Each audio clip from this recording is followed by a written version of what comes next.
Okay. Hello, this is Getting Accommodations Right, practical tools for data-driven decision-making for reading accommodations, an informational webcast sponsored by the Exceptional Student Services Unit and Colorado Department of Education, and presented by Ruth Zolkowski, the president of Don Johnston. Welcome, I'm Veronica Fiedler, Specific Learning Disability Specialist in the Exceptional Student Services Unit at CDE. Thank you for taking the time out of your very busy schedules to attend this webcast and live question and answer. We are not going to take time to individually introduce ourselves, but please know that along with Ruth Zolkowski from Don Johnston Incorporated, we have our CDE SLD specialists, myself, Veronica Fiedler, and Jill Marshall with us, as well as Marcy Butler from Don Johnston and Nanette Alman from Cherry Creek Schools to answer any questions during our live Q&A after the webcast.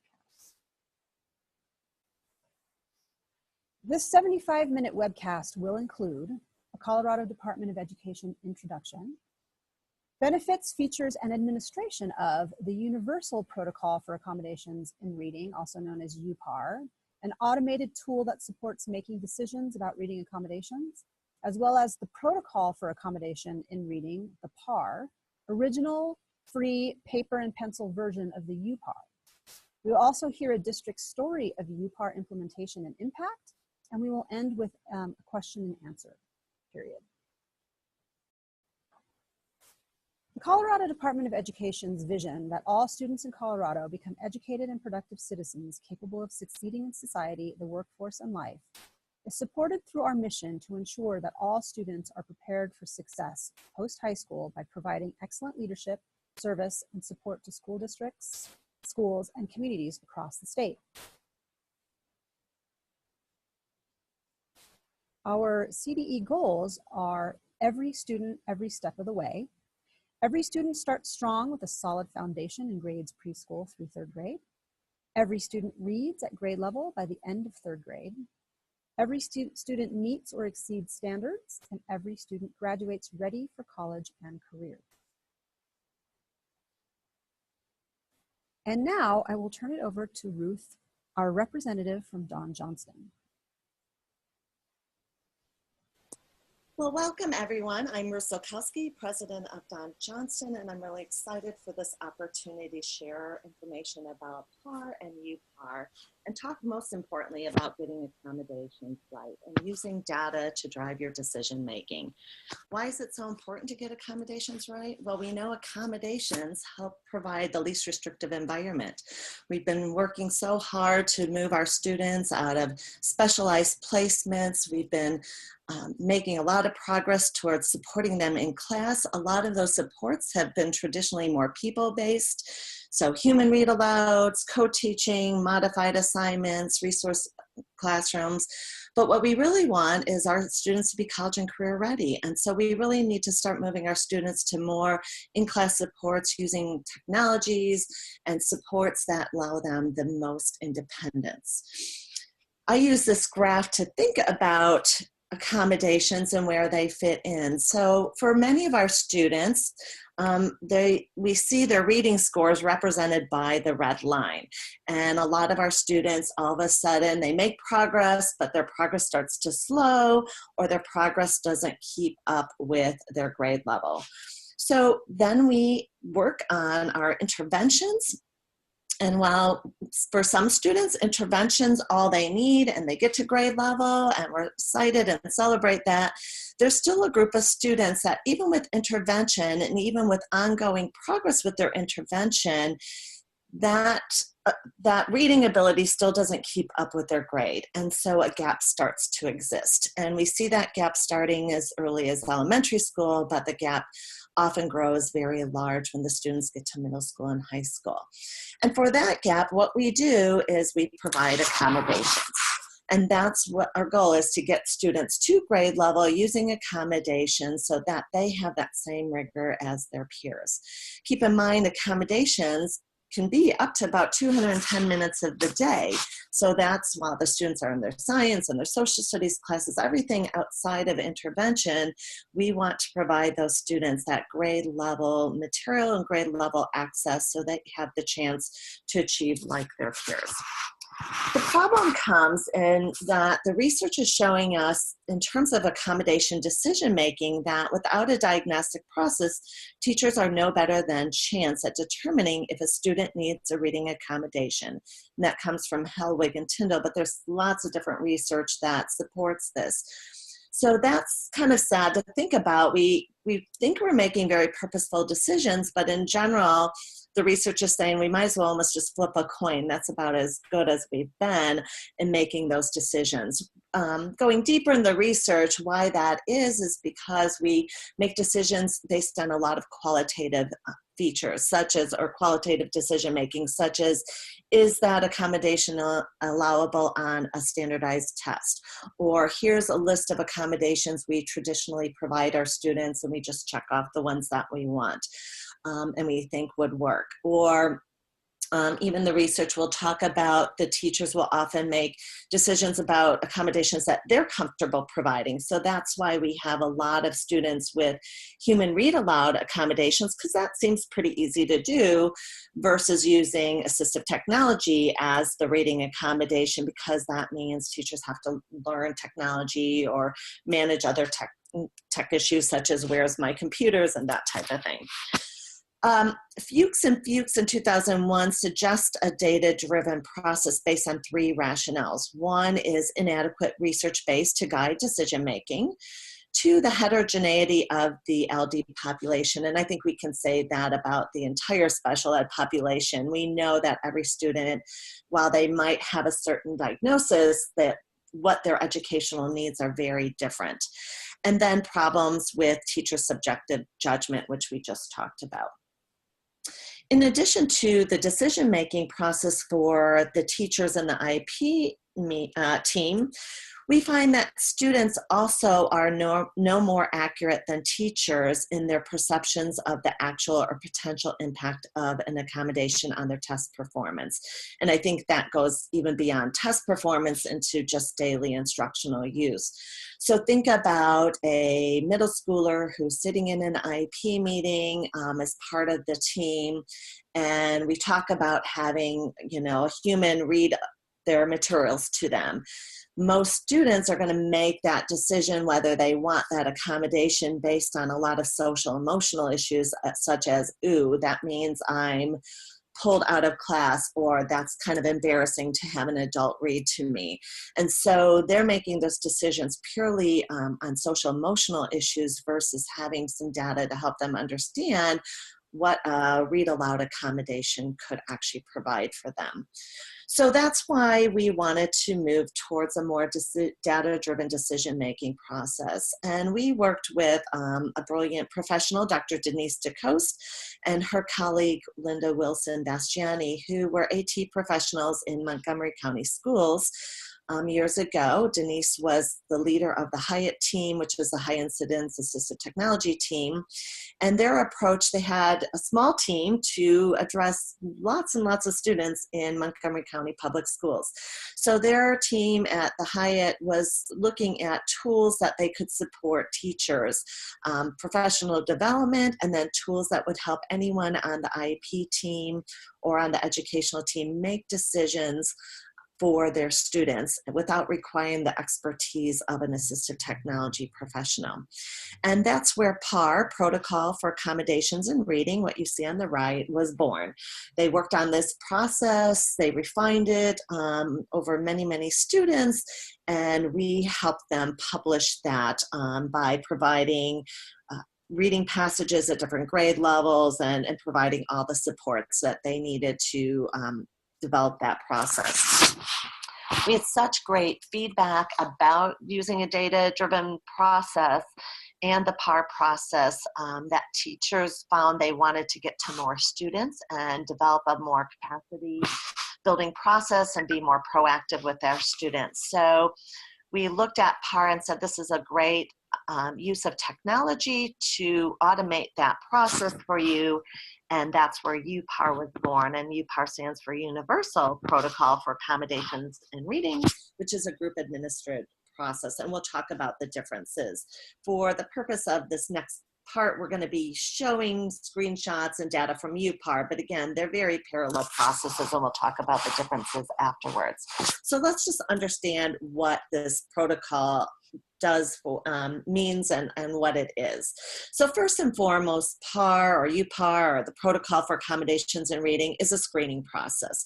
It allows you to quickly look at your students and use a data-driven process to compare three conditions: independent reading comprehension against reading comprehension using accommodation strategies. It's also a starting point. It's a way to use a data-driven decision-making tool for identifying effective methods of independent reading proficiency with complex texts. Again, getting students to grade level materials. And finally, it's intended to help educators make informed decisions about reading accommodations for each student individually, because we know our students are very heterogeneous. I like to think about PAR and uPAR and use the analogy of a science experiment to help people understand this process, because it's really a new kind of category of data gathering for teachers and IP teams. So again, it's like a simple science experiment where we have controls and we have variables. So in a science experiment, the control might be the plant. We use the exact same plant, and we look at how a plant grows in three conditions, maybe by adding water, a second condition may be adding light, and the third condition may be adding sugar water, something like that. And we measure the growth of the plant. PAR is a similar type of approach where we're going to look at the student. So our student is our control across three different conditions. We're going to compare their independent reading to a human audio, which simulates a human reader, to a text reader, which is really a computer reader. And the reason why we chose this and we focused on reading comprehension is because reading comprehension, human audio, human read aloud, is the one of the top three reading accommodations provided to students. And oftentimes we use human readers, and that's kind of the condition number 2 of what we're simulating. And some places, and with this kind of new advent of technology and computerized testing, we're seeing text readers, which are the computerized version of human read aloud accommodations for our students. So we wanted to compare a student reading independently to a student with a human read aloud condition to a computer read aloud condition. Before starting either PAR or uPAR, you're going to need 2 pieces of data for each student. You're going to need to know their independent reading level, and you're going to know their grade level. So let's talk about possibly a student who might be independently reading at a 5th grade level who is an 8th grader. So I would want to know that data prior to starting PAR or uPAR. So we're going to take them through these 3 conditions. The first condition we look at is their independent reading. Because the student is reading independently at a 5th grade level, and you'll get that data from your readings tests that you have in your districts. Every district seems to have a way to identify a student's independent reading level. So we would give that student, in this case, we talked about the student reading independently at a 5th grade test level. We would give them a 5th grade reading passage. And our critical question is, can that student read independently at this documented independent level, which for this student we decided was a 5th grade. And our goal here is not to be a reading test, but to triangulate our data with your data and kind of match that up to make sure that our passages are kind of at the same rigor of your passages. Once we do that, that's just a quick 1 passage test. We're going to quickly move to our human audio, again, to simulate. In uPAR, we're simulating a human reader. In the PAR paper version, we're going to actually use you as the human reader. And we're going to present that student with a grade level passage in the human read aloud condition. So for this particular example, we're going to give the student an 8th grade passage because they're an 8th grader. And our critical question is, can the student comprehend text using the human read aloud accommodation at their grade level? Depending on how well that student does, we might either give them harder passages if they do really well, or if they don't do as well with that grade level passage, we will give them some simpler reading passages. And finally, we're going to go to the text reader condition, where again, we're going to present that student first with an 8th grade reading passage because that's their grade level. And our critical question is, will the student be able to comprehend text using a text reader accommodation at their grade level? Again, depending on how well that student does, if they do very well, we might give them more challenging passages at higher grade levels, or if they don't do as well, we'll give them simpler reading passages to see where they go. Now let's look at the data collected, and this is how it's graphed in uPAR. Again, you would individually graph that if you were using the paper version of PAR. So you have 4 columns. Let's first look at the columns. The first column shows the different grade levels. The second column, which aligned to the numbers 1, 2, and 3, aligned to our 3 conditions. So the column under the condition 1 says silent read, or that's their independent reading. The column under number 2 is that human audio, or again, simulating a human reader, or in your paper version would be a human reader. And then number 3 is the text reader, or the computer read aloud. So that's our 3 columns. Next, you would look back to that first column to identify the independent reading level and the grade level. So the book represents an independent reading level, and the silhouette, or the little person icon, represents a grade level. So this data actually is a 3rd grader who's reading independently at a 1st grade level. And finally, you have to understand the color coding. So green represents independent, which again, that's what we're striving for, is independence at grade level. Yellow represents an instructional level, which means instructionally the student could handle that, but they're not going to be independent with that text. And red would represent frustration. And obviously we want to keep our students out of frustration level text. There's also percentages in there to help you give more depth to your decision making as well. So if you look at this data, again, we already determined this data represents a 3rd grader reading at a 1st grade level. And if you look at the 3 conditions, you can see for this particular student, they perform best in the human audio condition. And we're going to examine the student a little bit more. But it becomes very apparent that the student's best mode of comprehension is human audio. So let's also look at the group data. And again, this is how it's displayed in uPAR. If you were doing the paper version, you would have to come up with a way to describe your group data. But this is what it would look like. You see the listing of your students along the left-hand column. There's a color coding by that student. Again, if I clicked on the individual student, you would see the data that we just went over. But this kind of lets you look at your students as a group. And the reason why we do that is, well, in this group we have 13 individual students, and we want our students to get that individualized support. Teachers could be quickly overwhelmed with all the different needs. So we help the teachers group their students into 4 types of groups. The first group is students who have the green. So in this case, that would be Alicia and Jose. In this group of students, we found that 2 of the students actually could comprehend text above their grade level with a read aloud accommodation. Then we have the students in the blue, which would be Ryan, Al, Don, Jack, Megan, and Chris. Those students all could get to grade level with a read aloud accommodation.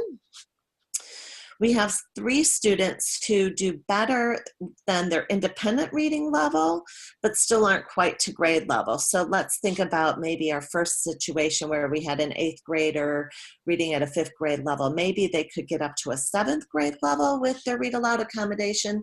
So they definitely do better than their independent level, but they're still not quite at grade level. In these cases, we still want to use the read aloud accommodation, but they might need more support, maybe for vocabulary, or maybe they still struggle with inference. And finally, we have a group of students in this group was Andre and Melissa, who read aloud accommodations don't work. And so we talked at the beginning about why it's important to get it right. There are students who we oftentimes check a box for read aloud accommodation that it really doesn't work for. And it's just as important to know who it doesn't work for so that we look and we get those students paired up with more appropriate accommodations. I can talk personally about this. My daughter was one of those students, and she quickly, if you start reading to her, she was a good student, but she quickly became a behavior problem because she got so frustrated because it wasn't a good mode for her. So again, this lets our teachers think about their classroom in terms of 4 different types of profiles. Now I can tell you, and being in lots of different schools, what you will find is in lots of different groups, you'll find the numbers change, but you will often find that you'll have these 4 different profiles of students, no matter kind of how you group up your students. I think the best way to understand uPAR and PAR is to dig into an individual case study. So we're going to look at Kaylee. Kaylee represents a lot of different students, although she's actually kind of unique in that she's a triplet. So Kaylee, being a triplet, had some additional challenges as she had 2 other siblings who she was competing with. Being a triplet, mom and dad knew there were some reading challenges for her early on, and she's been part of a lot of different interventions since a very young age. But going into 3rd grade, her intervention data still identified her in the need of urgent intervention. And her intervention data mentioned that Kaylee would be best served by instructional materials prepared at the pre-kindergarten level. So while that meant for intervention, her reading materials need to be at pre-kindergarten level, that represents a challenge for her teachers outside of intervention. And teachers often get confused. They're like, well, do I need to give her science materials at a pre-kindergarten level? And so traditionally teachers will start modifying materials for a student like Kaylee because of this type of data. Kaylee was in a group of students that took the uPAR, and they quickly identified, and you've already started to look at Kaylee's data, that she actually was able to comprehend with a human audio condition at above her reading level, actually at a 5th grade level. And in interviewing her mom, we found that mom and dad and even her siblings were all reading to Kaylee. So this was an accommodation she was very familiar with, but no one ever really understood the value of that she actually could comprehend even above her reading level with this condition. Now you can also see with the text reader for Kaylee, she wasn't actually quite at grade level. She did okay, she did instructionally, but she couldn't be independent. And this is a great example of how to use this data because it doesn't definitively say only a human audio. It told us that Kaylee could definitely read at and above her grade level with human audio, but Kaylee had never been exposed to a text reader. So this group decided to give Kaylee access to a text reader while also still giving her access to human audio, obviously, and high stakes types of tests and that type of thing would be done with human audio. So the staff wanted to see how Kaylee could do after using a text reader for 5 months. So this was in April and their standardized testing was coming up and they wanted to see how Kaylee was doing. This is the data they found. First of all, they found that in the human audio condition, you can see she's moved up even 2 more grade levels from a 5th grade to a 7th grade. And secondly, they found that the text reader condition had also changed and that she was able to comprehend again well above her grade level using a text reader.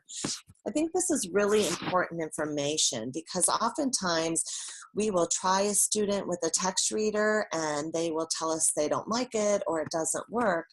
And for students like Kaylee, some of our students need practice and time getting used to those computer voices. And we need to reassess our students to really understand the impact of those. And again, so we want to look at each student individually, and this was really important data for Kaylee and her team.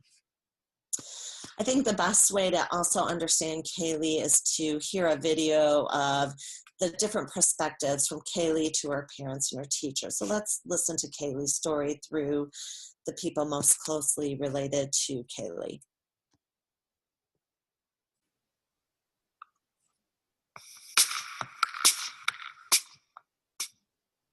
When Kaylee came to us, she was reading at a comprehension level of basically kindergarten. She was still at a Lexile VR0. All of her scores showed that she still needed basic sight word recognition. She was coming home from school, crying with us every day. It was a really hard thing. She would sit down and she would have a little bit of homework and reading, and it would take her 2 hours. And I would help her, her dad would help her sisters would help her, and she was just struggling. Whenever I got stuck on a word, I got so confused. Kaylee was in one of our first groups that we did the uPAR assessment on, and we found right away that her reading level really increased using a text reader tool. And it felt like I could do anything. Her entire life. It changed her as a person. She quickly became the little girl who was worried that she couldn't, to the little girl who said, you mean I am smart? And that was just a turnaround point, because she knew from that minute that she could do whatever she wanted to do. It makes me feel like I can be a scientist, because I want to be a scientist when I grow up. Reading it's made her life more fulfilled. She reads at school, she reads at home, she reads when we go other places. She's exploring a lot more subjects. She's interested in being a scientist. Kaylee's future is bright. She's already started talking about college. She's asked me what dorm life's like and what kind of food they give you. And that's the thing, it might change, and she may not decide to go to college, but now Kaylee knows she can. And if we can teach students in 3rd and 4th grade they can, and keep that alive inside of them, then they can do whatever they want, whatever they want.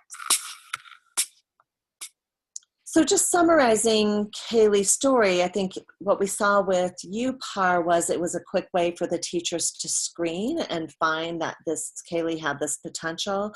You can see that data really transformed not only Kaylee's attitude about herself as a reader and a learner, but her teachers and her parents' view of what Kaylee could do. It changed the rigor of what the materials Kaylee was provided, and actually got them looking at other tools to support her being more independent.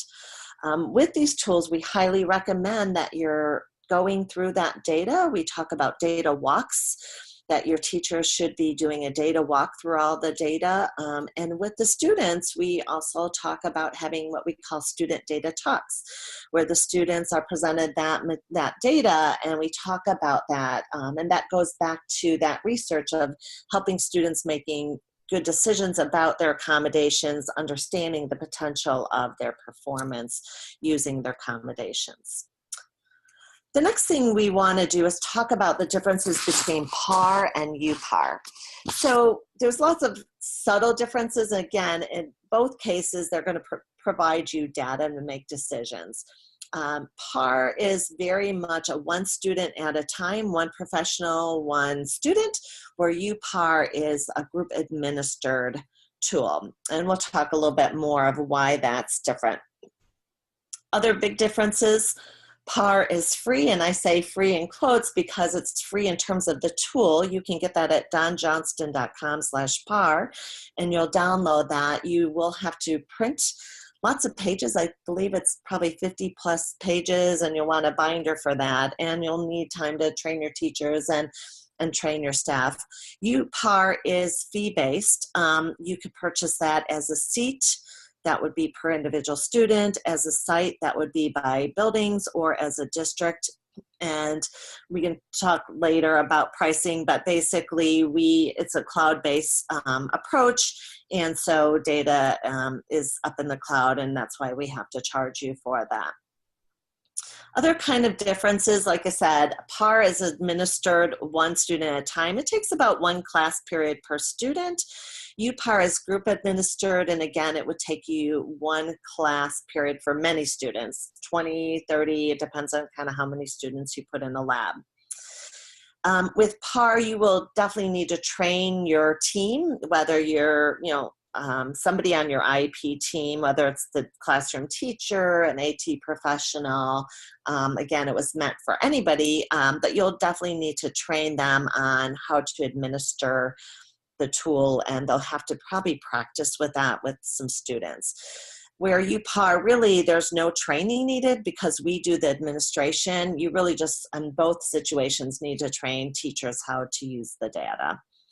In PAR, you're going to manually chart your data, and you'll be making individual decisions about whether to administer more passages or less. Where uPAR, we're going to automate that. We're going to be making a lot of those decisions for you, and we'll automatically graph and chart your data for you. The reading materials in the paper version of PAR cover grades 1 through 10. In first grade, we don't give you as many passages, whereas uPAR covers grades 1 through 12, and we have 8 passages available throughout that. So it allows you to do additional administrations easily. I think that's another subtle difference, is because PAR takes time, one administrator, one student, and uPAR can be done as a group. A lot of districts won't have time to re-administer. So you saw with Kaylee, they did re-administer to re-look at that. So, so that is another subtle difference between PAR and uPAR. I think we look at it from an assistive technology approach as a way to provide more equitable services. So with PAR, chances are you can get to about 20 students per year per AT professional. Whereas uPAR, you could really build more capacity and do, let's say, 20 students in a session. And that lets us address more, again, be more equitable in our services. So, for example, I was working with a resource teacher who had 18 students that she was going to do the paper version of PAR, and it took her a full year to get to those 18 students. So that would be 18 class sessions to get to those students.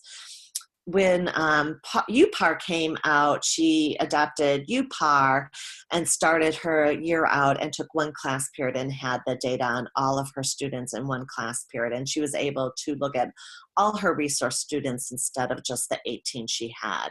And so again, she was able to use, more time to do the data walks with her students, more instructional time as well with her students. Both of the tools have lots of resources for you. So in terms of PAR, again, you would download that at donjohnston.com/PAR, but you'll see on that website lots and lots of great resources. I wanted to point out a few. One is just how to follow it and get an implementation plan. The second, we actually have a video to show somebody administering that. So again, that could be used in your teacher training. What's really important about that is this is a student who is a gen ed student, so they don't benefit. So everyone is a little disappointed that the student didn't benefit. So sorry about that, but that's the student we had permission for. Some teams have done what they call a PAR party, again, because there's lots of materials to download and assemble binders and that type of thing. This was just a planning materials kit that one district used to kind of kick off their implementation of PAR. In terms of uPAR, because a lot of that's automated, what I would highly recommend as additional resources is two things. One is we do have a uPAR implementation guide that will walk you through your data walks, your student data talks, but we also have a really great webinar with Dr. Denise DeCoste, and she frequently does webinars for us. So feel free to, definitely learn more about that and the research and additional research behind the process. Finally, to kind of close, just to kind of capture, again, PAR and uPAR, I love this little comic. When the two of you have finished arguing your opinions, I actually have data. I think it represents really being more professional and using a more data-driven decision-making process has really helped not just our teachers, but again, our students, our parents, to really understand and to come together much more quickly. I'm going to now show you Gavin on another student and his video, just to see another student, and we can talk about that. The team at LeGee emailed me and said, we have a student that's just bursting through the ceiling, you know, with potential. My name is Gavin Verado. So I got Gavin, his beginning of fifth grade. He came to me decoding at a first grade level. When we would have debates or discussions, his hand would be up. He'd have amazing things to say. He could participate when there was no reading involved or little reading involved. Just trying to figure out what the words meant. It's just sometimes get overwhelming when I look at a page. I assessed him on uPAR, knowing right away he could comprehend a ton more than he could read on his own. We could kind of guesstimate that I think Gavin can read at grade level or a little bit above, but uPAR was able to show us that, yes, your guesstimation was right, but guess what? Gavin can also read up to sophomore level in high school and comprehend that text. If someone reads a book to me, I can say basically every word it said in the book. Huge aha teacher moment for me, probably one of the ones that will stand out or remember forever, giving this child basically the world is at your fingertips now. That was the most exciting thing, I think, that our staff was able to see, and Gavin was just one of many students that we were able to identify.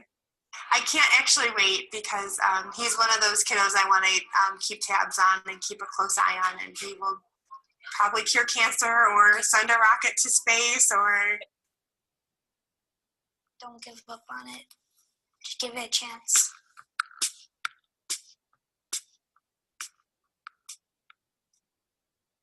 So again, with Gavin's story, we can see that the team was able to identify Gavin and the benefit they kind of knew, but they didn't know exactly. They were actually able to quantify the difference of a reading accommodation for him.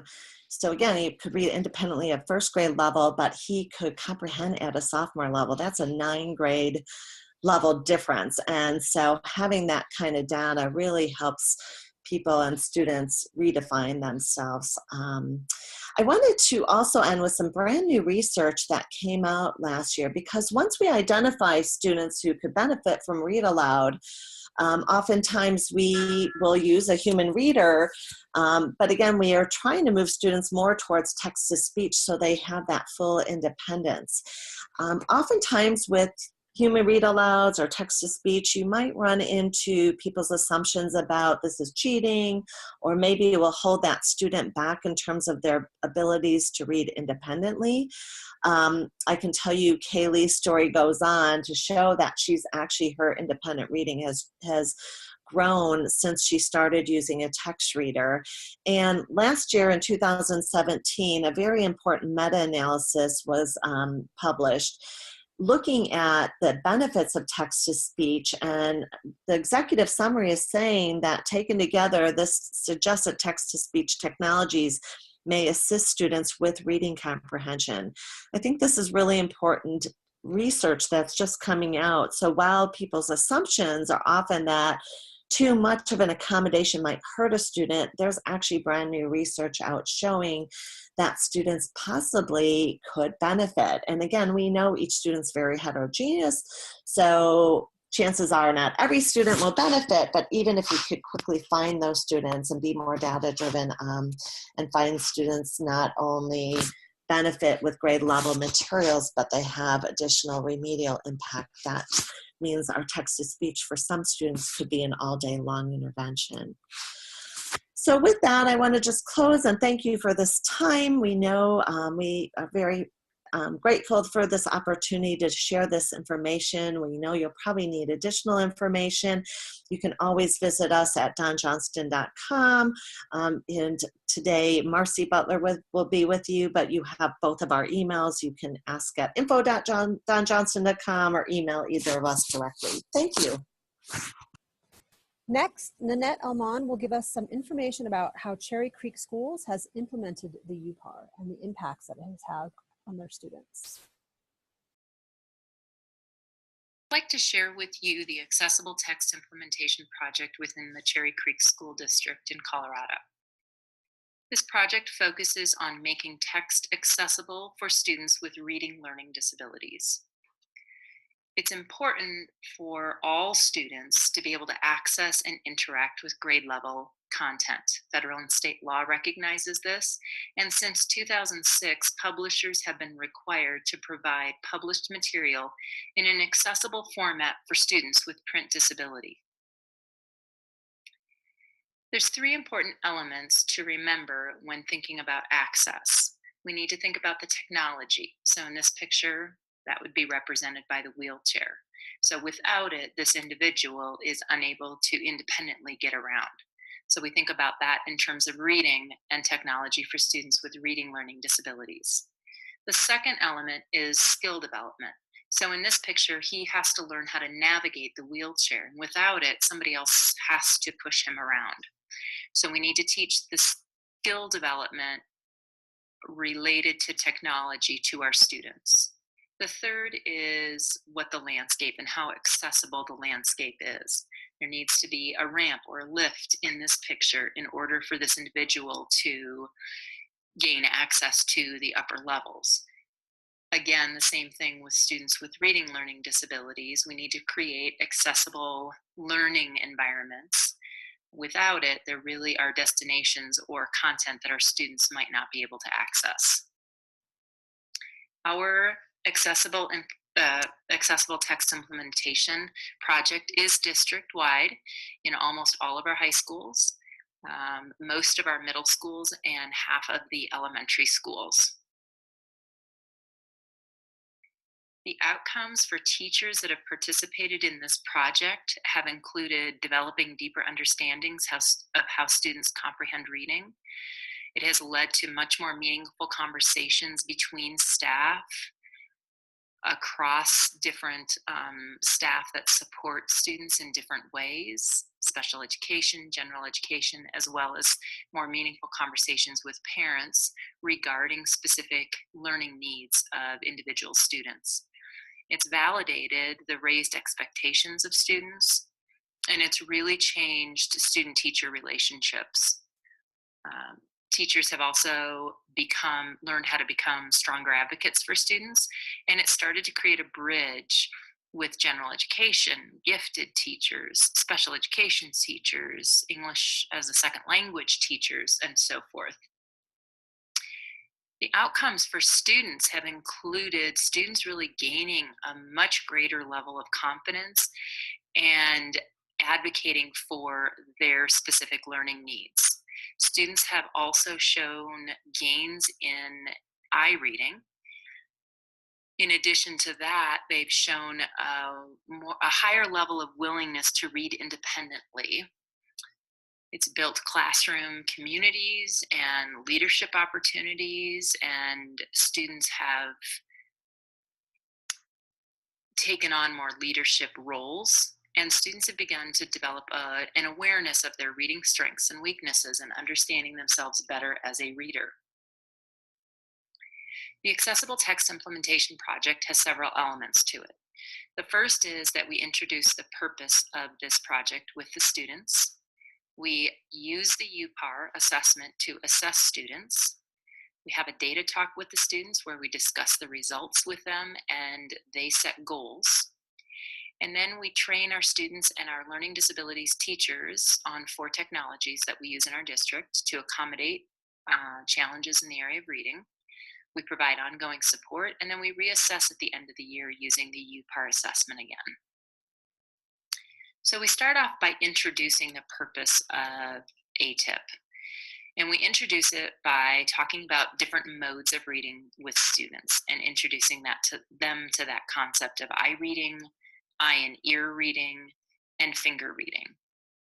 And teach them that our main focus is to focus in on eye and ear reading. We do use the traffic metaphor from Talking to Children about LD, which the link is right there in the website. And we talk about how all learning takes place in the brain. Everything we know now and will learn in the future happens by taking in information around us. Information gets brought into the brain through elaborate systems of specialized mechanisms traveling on pathways throughout the brain. So we can think of this analogy of the brain. The brain's made up of millions of pretend highways with millions of pretend cars traveling on them super fast all the time. These cars transport information to different areas of the brain. You know what your mother's voice sounds like because that information was sent in a car to a special area in the brain that keeps that information whenever you need it. There are many different areas of your brain, and each holds different kinds of information. We call these areas in the brain, we can call them garages. There are garages for information on words, numbers, feelings, and a whole lot more. When you learn new things, it's like the information travels inside cars on highways heading towards specific garages. Similarly, when you get information you learned a while ago, it's like a car goes to that specific garage, picks up the information, and drives it on highways to take it to the place that you need it. These cars travel super fast because there are no obstacles like traffic lights or stoplights to get in their way. And it can take a car less than a second to pick up information from a garage and get the information to where it needs to go. Like blinking your eye almost takes longer.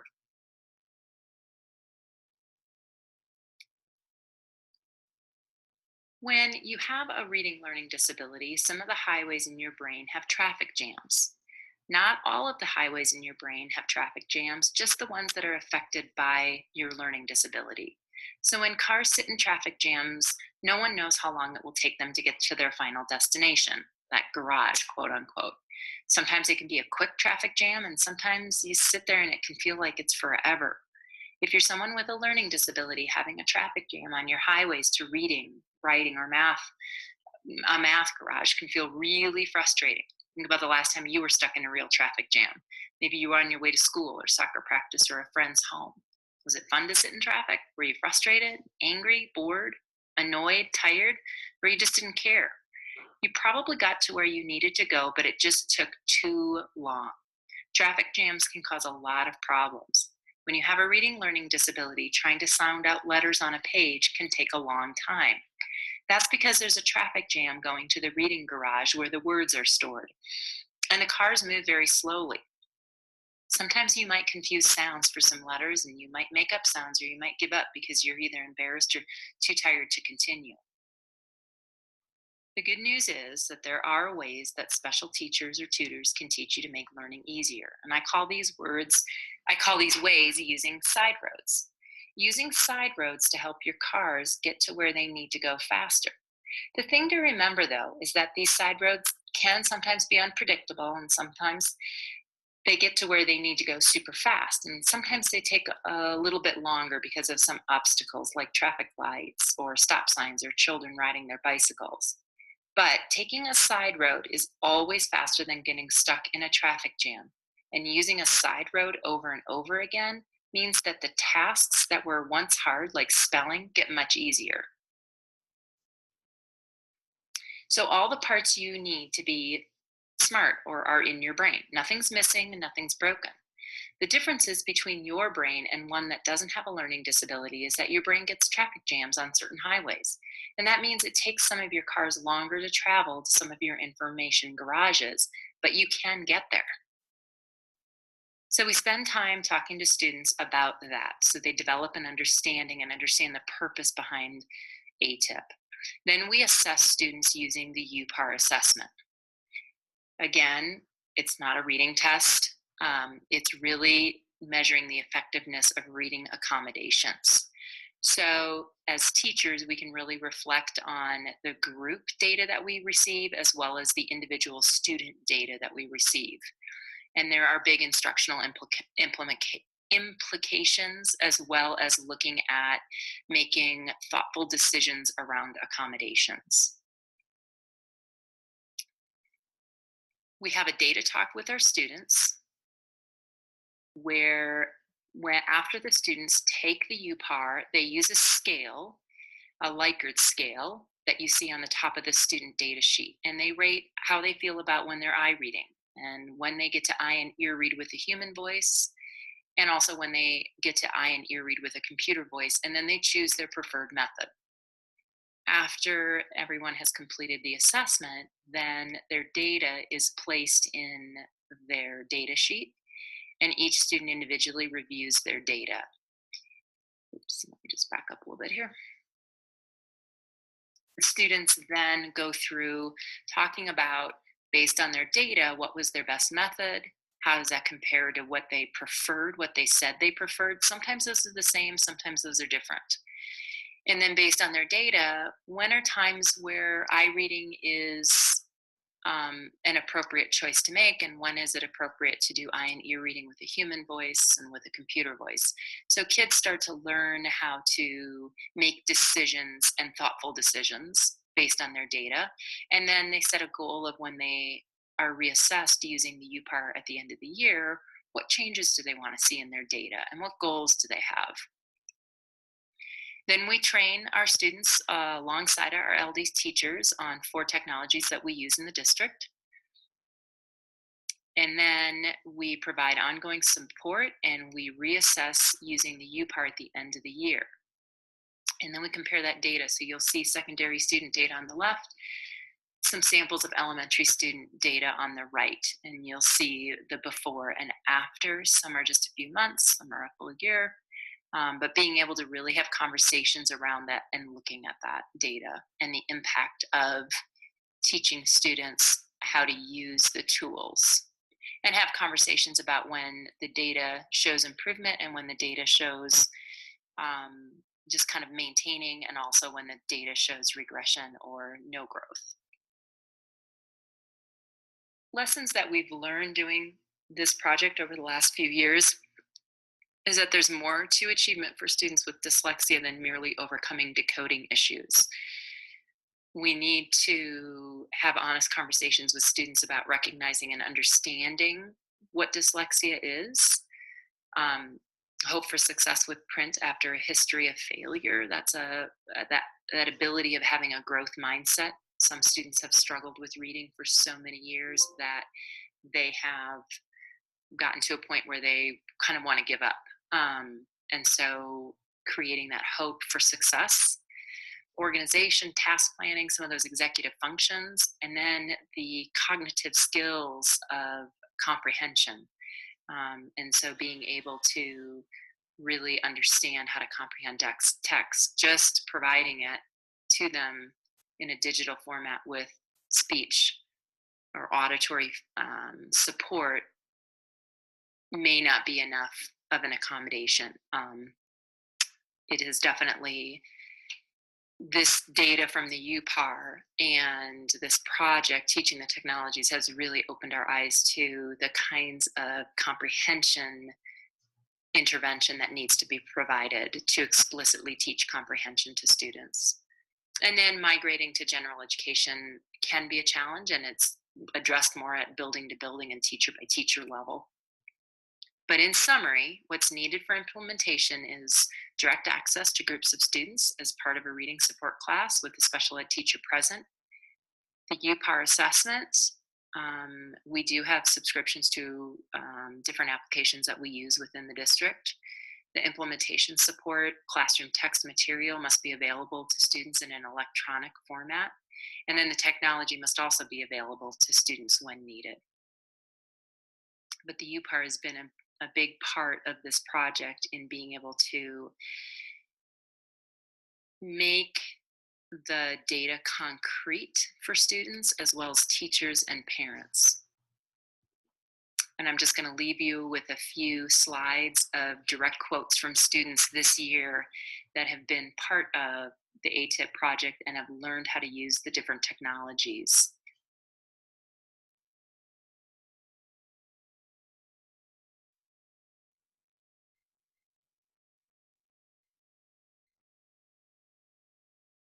Thank you for your time today. Please feel free to contact Veronica Fiedler or Jill Marshall from the Exceptional Student Services Unit at CDE with any questions about the PAR or uPAR, or for questions or information regarding anything related to students with SLD. This material was developed under a grant from the Colorado Department of Education. The content does not necessarily represent the policy of the U.S. Department of Education and should not assume endorsement by the federal government.